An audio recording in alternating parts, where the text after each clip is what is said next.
So all of us at some level, man or woman, wants to be a hero. The word hero in its Latin root means servo. Servo means servant. It actually means slave. The hero, why they're the hero, is become the ultimate servant to something larger than themselves, people and so forth. The person who thinks they're going to lead by demand or by position can only lead for a short period of time. But the person whose idea of serving is, my belief is, if you can find a way to take any group of people and help them to experience their needs at a richer, deeper level than anyone else, then together you guys can get anything done. Anything. Now, it may not work the first time, but together you can get to that point. Because needs are ultimately what we're after. We're not after the vehicle we think we're after. You want $1 billion, then you get it. I got plenty of clients, and I will tell you, it is not the end game. And so now then they go after their second billion. Or you think it's getting married, and then you get it, and you find out it's not the end game. There's certain needs that have to be there, and the ultimate needs are growing and giving. Because you only can feel so good filled up by yourself. So my core belief is, I gotta serve. If I serve, I can lead. Because I believe motive does matter. If my motive is just to get you to do something for me, there's a certain amount of power that I can get to do that if I strategize, if I think, if I feel, and also if it serves a greater good, even if I don't intend it. If the bumblebee goes to try to get the nectar it wants, its selfish goal, I believe there's a higher power that guides it all. And when that bumblebee goes, it doesn't intend to give anything but pollen sticks to its legs. As it goes about trying to get what it wants, that's how flowers are created. I really believe that everything has a web of connection. If your intent is to serve yourself, you're still going to serve something more than yourself, and you're going to get a certain amount of insight. If your intent and your motive is to serve something, yourself, but also something more, just your kids, then I believe you get a different level of insight. And because you're serving more of what serves life. It's not just me. It's me and my family. If you're trying to serve a community, I believe you get a different level of insight. If you're trying to serve humanity, you get a different level of insight. I get emotional thinking about it because this is why I do what I do. So when someone stands up, it's not about business, it's not about anything, but about serving them. So I will use abrasive or creative language. I'll use whatever it takes, humor, stupidity. I'll make fun of myself. I'll challenge. I'll do anything to serve. That's why I'm here. I don't need to do more, but I love to see someone free and alive and lit up.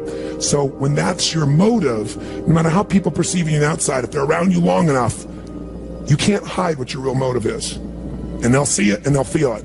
Motive does matter. If it's to serve something high, it'll be there. That doesn't mean you don't get served too. And in business, you got to be served. Or I used to do business and I lose money in the business and everybody else was happy. And it was wonderful, except I had no business. So it's, killing the goose that lays the golden eggs. So I've learned to put that balance in. But that gives me power. That's why time disappears for me. Because I'm not about getting some action done. I'm about the outcome. There are certain patterns that cause people to be fulfilled, to be happy, to fit, to be strong, to feel alive, to be vibrant, to have passion in their life, to do well financially, but even more importantly, emotionally, psychologically, spiritually, in their health and their relationships. And there are also patterns that make people frustrated, overwhelmed, depressed, sad, lonely, cause them to be struggling financially, struggling with their bodies, struggling intimately. And those patterns, they're not because there's something wrong with somebody, it's because of a pattern that we're doing. Now, what's the fastest way to create a change? In basically developing the one thing that all people have in common who succeed, they're leaders. Because I don't care what style you are, I don't care if you're a mom, if you're a great mom, you lead your child, you're not led by your child. Or a great dad. If you're a great business person, you're a great salesperson, you're a great negotiator, you're a great anything, you're a great human being. This has been my entire life's obsession. What makes the difference in people's lives? And that leadership component, as I say, doesn't always mean somebody follows you. A leader is somebody who lives life on their terms. That you will never settle for less than you can be or share or give or create. It's not what we get that makes us happy, it's who we become. How we live our life, who we are as a person. People can take away all the things, but who you become, no one can take away. And the problem is most of us are trying to be something we're not. And it isn't so much about change, about changing yourself. The change happens when you be yourself. Know thyself, that's the hard part for most people, and then be thyself. Because most of us in our lives, out of our desire for respect or achievement or love or connection or something, we've been trying to be the way we think we'd have to be in order to get that love, respect, appreciation, whatever it is we've been after at some unconscious level. And we've been doing it so long that we think that this is who we are. Because success without fulfillment is failure. And I can't tell you how many people I work with who are supposedly the best in the world at what they do, and they have more money than they can spend, and they have all these people that love and respect them, and yet they're unhappy inside. Because if you want to know what's really you, where you're going to be alive is when it's really you. And you may even think you know who you are because you've been living a certain way, but I'll tell you how you'll know. You'll feel euphoric, you'll feel strong, you'll feel unlimited, you'll feel free. I have seen, out of 3 million people around this earth in 80 countries, I've seen just about everything you can see, and there are only so many patterns. And what you're going to find underneath all of this behavior is we have the same needs. When you understand what those needs are and which ones you're focusing on, you start to understand why people do the crazy things they do, including you and I. And you begin to understand, hey, there might be a better way to meet my needs, and I don't have to get caught up in this game of stress and frustration and upset, or I could really help this person I care about, because I could see what's really going on. Part of what we want to accomplish here as leaders is we want to become practical psychologists. We want to understand what's really going on so we can help, so we can make a difference, so we can transform. So yes, of course you can do better in your business, because the more you understand about what people need and want, the greater you're going to be. The better manager, better leader, the better mom or dad, the better friend. And there's a better you that's available when you understand what's driving you. But most of us are running patterns over and over again. And we want to free that up. To free it up, we got to break the pattern. We got to do things that are different. So we're going to do something different. I'm not here because I believe in positive thinking. If you think that's what I believe, you don't know much about me. I'm not one of those people that believes you're supposed to go to your garden and chant, there's no weeds, there's no weeds, there's no weeds, there's no weeds. There's weeds right there. All right, that's what I believe. Here's what I believe. I believe that if you really want to be effective, you got to tell the truth. What I want you to get is that the single most important skill in life, it's the word that all leaders have. What would that word be? Influence. What changes companies is leaders. The only way you change a company is leadership. If I want to change a company that I own and I want to make a shift in that company, the number one thing I'm going to do is shifting leadership. That might be taking leaders to a different level. That might bring new leaders in. That might be new leaders of new voices with new perspectives, with new skill sets, new directions. But we need to take things to another level. Leaders solve problems and leaders maximize resources. If you're going to solve problems, you can't do it yourself. It would have already been solved. You have to get others to help you to do it. That requires influence. True? If you're going to get people to maximize resources, that requires influence. If you're going to get people to partner with you, provide you resources, capital, suppliers, anything, that requires influence. If you're going to have an impact on your kids or your community or the world, that requires influence. There is no more important skill of leadership than influence. And yet most of us think of it like selling, and as a result, we don't master influence. So I'm not here today to try and get you to become a master of influence in 45 minutes or so of my chatting with you here, because we have so many of the speakers. This is the area of life I am most focused on. Because I know that if you can't influence, you can't lead. But if you can influence powerfully, intelligently, with integrity, there's no limit to whatever you can envision and what you can make real. And if your influence becomes not just you as the influence, but you're able to influence systems, people, company, culture. If you can turn other people into influencers, now whatever you vision about can be made into reality. And so as a skill of influence, we got to ask ourselves, how many agree leaders are what change companies? Raise your hand if you agree with that, say aye. And leaders' number one skill is influence. If you agree, say aye. And then the question becomes, how do you influence? How do you influence consistently with integrity? You can influence many ways. You can do it without integrity. But the good news is we live in a world today where whatever you do, it's transparent to the world, because there are no secrets anymore, are there? Try to have a secret today, bless you. You can forget the secret. With the internet, with the culture we have, the way the world is today, there are no more secrets, and whatever you think is still possible to keep secret, give it 3 or 4 more years and it'll be impossible. Every phone call you make is recorded. There's no single phone call that goes in and out of North America that they don't have a recording of, and they can search by word, by tone, by tempo. They can even recognize voices now. There is no such thing as privacy. Everything you've ever put on the internet is there forever, and people know it and can search it. The way you write is searchable now. You can not sign your email, you can put it on somebody else's email, and the structure of your language and the way you influence things can be studied at this level. So the good news about that is manipulation as an ongoing tool for success is over. But adding value will never go out of style. Truth will never go out of style. So influencing with integrity is the secret. But what really influences people? Do facts and figures, we give you enough facts and figures out of a core story, is that going to influence people? No. It's the weaving of that story together in a way that produces what shifts people. And that's human emotion. Ultimately, the big game here is emotion. You have to influence emotion. You have to influence the emotion of your people. If you're going to maximize resources, and if we all agree, as we talked about the other day, it's not a lack of resources, it's a lack of what? Resourcefulness. If you're creative enough, if you're playful enough, if you're determined enough, if you're focused enough, you can find a way. If you're giving enough, if you're generous enough, if you're honest enough, if you're courageous enough, you will get people to help you. You will find the way. You will make that thing happen. You'll access the resource. You get someone to coach you, teach you, loan it to you, let you try it, drive it, experience it. So it's the ability to influence emotion, because that's what affects our intellect.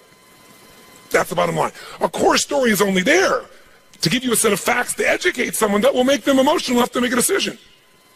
And what they do is they go through a series of things that you have emotions about. They may say them in a non-emotional way, but the only reason they work is because you know they're going to open the person's emotion. How many agree with me on this? Say aye. So as leaders, we can never forget that humans are emotional creatures, including ourselves. And to influence other people, we have to know what already influences them. And we can't ever forget what truly influences them.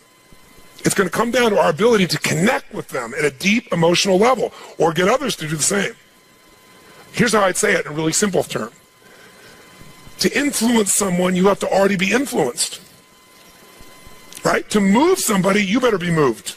To touch somebody, you can't touch somebody about your product or service or vision or idea or your company if you're not touched. To persuade others, you have to be persuaded. You can't give somebody else what you don't have. Now, you may have it intellectually, and here's the challenge. When you first meet somebody in your relationship, and you're all excited, what's the level of energy like? 0 to 10, make the sound of that energy. You meet somebody you're totally excited by, make the sound, everyone. 6 months, 6 years, 20 years later. It's scary, isn't it? And it's not time, because there are people I've been with them, been together 65 years, and they're still out of their mind for each other. They make the same amount of noise you did in the beginning here. What changes is, very often, when you're around something enough, I don't care what it is, there's a law called the law of familiarity.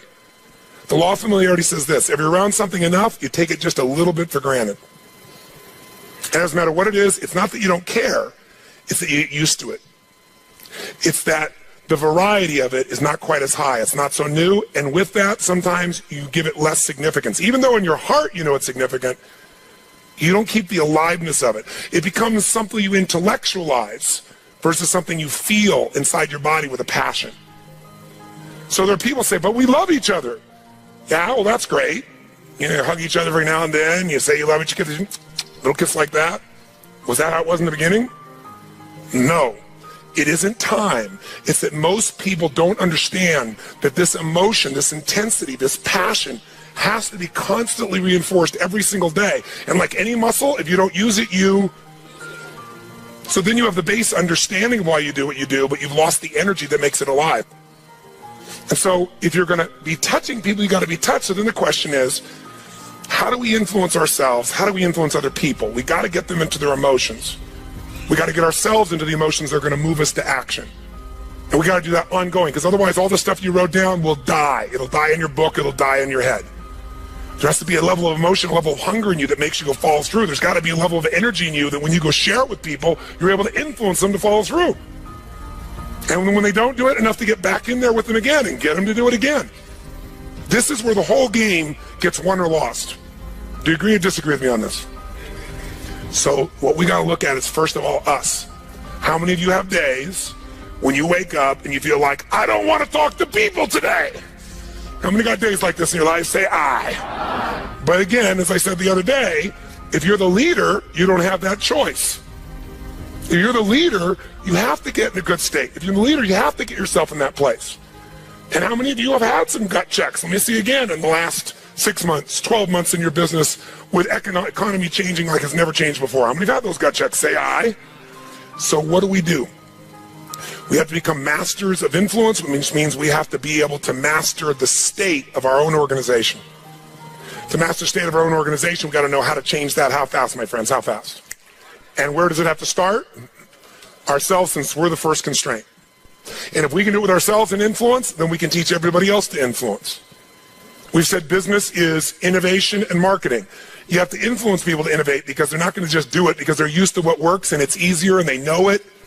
Innovation means massive what?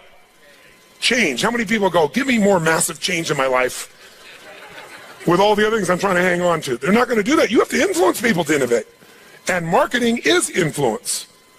So, what influences us is our states. How do we change our states? Let's start with you and I and with anybody we're going to work with. You've worked with me before, you know the first answer. If you're going to change somebody's state, the fastest way to do it is physical.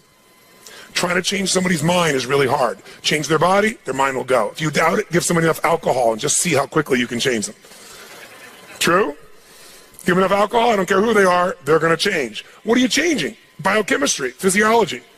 Physical body and the emotion, the mind will shift. That's why people take drugs. It's why people eat. When they go eat, it's a biochemical change in their body. So, but we can do this through movement. We can do this through change. So if you want to be the leader and you're going to be affected, first thing I'd say to all of you going home, so you don't feel overwhelmed, is you need to develop an ongoing discipline because we are our rituals. And I mean a physical one. If you want to say, well, why is my life the way it is today? Look at your rituals. Whether you call them rituals or not, you have them. Most of you get up and you have a set of rituals. You go straight to email, or you go straight and work out, or you go have your breakfast, or you hit the snooze alarm at least 3 times. It's your ritual. Who knows what I'm talking about here? And if you want to know what somebody's like, you can see their rituals. You can look at anybody's body in this room, if you had them take their clothes off, and you know some of their rituals or lack thereof. Is it true? If every day you get up and your ritual is you go to Starbucks and order a smoke mocha, whatever those things are that you have, right? And a big muffin and whatever it is, right? And that's what you do every day. It's not hard to figure out what you're going to be like by 10:30 in the morning. You're going to be looking for your next coffee, your next whatever, because you want to stimulate your adrenal glands like crazy, and they're going to drop predictably. And we know what your stress level is going to be like. We know when your energy is going to go and fade. It's predictable because of your rituals. If you eat a certain way, you can predict that person's going to be fat and tired. You eat a different way, you know. If a person eats and they exercise a certain way, you know what their body's going to be like. Who here works out 5 days a week, never misses? It's just your life. Let me see your hands. Look at the number of people here. That's fantastic. Give everybody a hand. That's really fantastic. Who here honestly never works out consistently? Right? Don't clap. Now here's what's interesting. I'm not saying one is right as one is wrong, but will those 2 different rituals create a different body, yes or no? If we wanted to really make it clear, we'd say everybody works out 5 days a week, stand up. We can look at them, sit down. Everybody doesn't work out, stand up, look at them. It'll be pretty obvious. Now, some people's metabolism is different. They get by with different things, but you get the picture, don't you? Your relationships today are the results of your rituals. If the first thing you do every day when you come home is, hi, honey, and then you go and give them a little peck on the cheek, and then you sit down and start typing your emails, or you flip on the news, it's not hard to know what your relationship's going to be like. You guys might love each other, but it's going to be one boring, dead relationship. It's like having a brother or a sister. But if your new ritual was, and you just, in the beginning, you made it a ritual. You just made it for fun. You say, every day when I come home, the minute I'm going to do is I'm going to yell my husband or wife's name, or sometimes my wife's a little crazy, so I go, Lucy! I'm home, and then we both go running. Wherever she is in the house, wherever in the house, we go running full speed like lovers that haven't seen each other in 6 months. We do it. Ask my assistant all the time. Now, not every day, but it's our ritual to this process, right? It's just a crazy thing. Thank you. Thank you. I appreciate the hand, but that's not why I'm telling you to do this. I'm telling you this because I want you to create yours. Because when you do that and you're playful and crazy, and you do that on a regular basis, like you can't wait to see each other. And the biggest ritual that we have besides physical, and by the way, let me just say to you this, when you go home, If you want to transform your business, transform you by creating first, if you don't already have one, a set of physical rituals that you're not going to miss. I don't care if it's 3 days a week, 4 days a week, something that's going to make you physically strong, because in a place where there's going to be a lot of fear, the way you deal with crisis is number one thing you should do is feed your mind. And you're doing that. Get yourself new answers. Immerse yourself in new environments. Get new voices. Have new perspectives. Ask some new questions. Isn't that what we've been doing here? Right? And we're doing it together and bringing all these people together. I basically, to create innovation in your life and marketing, I've assembled here 19 people. You assemble 5 days of your life, and we're just rocking day and night. It's the total immersion of what I taught you in innovation. It's really what it is, but it's got to continue. For it to continue, though, we've also been managing your state to a great extent. Right? Most of you don't go home and 4 or 5 days a day start clapping like crazy and screaming and shaking. You don't do that yourself. Right? And so some of you are going to go like, wow, it doesn't feel the same as at the seminar and stuff. You know, I'm back here by myself and my people aren't doing this. But some of you will go home and initiate this. You're going to have your physiology 5, your 5 minutes of physiology shift, once an hour, once every 90 minutes, or no more than once every 2 hours. You're going to start your morning with everybody, and you're going to bring in and get some little audio clip of something from a movie or something that blasts across, the room, and have everybody stand at attention. You're going to do some crazy stuff if you're smart. Go over Zappos and see what they do. They got the most crazy stuff going on there. All the stuff that I do in seminars, they do every day at their location with their people. And people can't wait to get to work and they're in a certain state.